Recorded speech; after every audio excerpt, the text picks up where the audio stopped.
Hi everyone, welcome back to another tutorial from Apps Academy. Today I'm gonna be guiding you through how to create a Viber group. If you want to stay connected with friends, family, or your team in one place, then Viber group is a perfect way to chat, share media, and keep everyone in the loop. First of all, make sure you open up the Viber app and log into your Viber account. Once you're inside, go ahead and tap on the pencil button at the top right corner from the chat screen. Now click on New Group or Community. Select contacts you'd like to add to the group from the menu.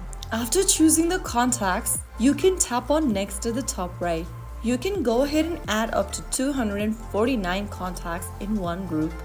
After tapping on Next, you can then go ahead and name your group, and then you can also upload a profile picture for your group chat by tapping on the camera button and selecting photo from your gallery or taking a picture from your camera. Go ahead and make sure that you've selected the group chat option and tap on done at the top right. And that's how you easily create a new group in Viber.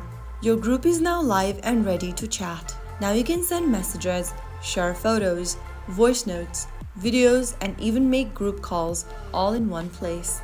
If you found the video helpful, don't forget to like, share, and subscribe. I will see you in the next video. Thank you for watching.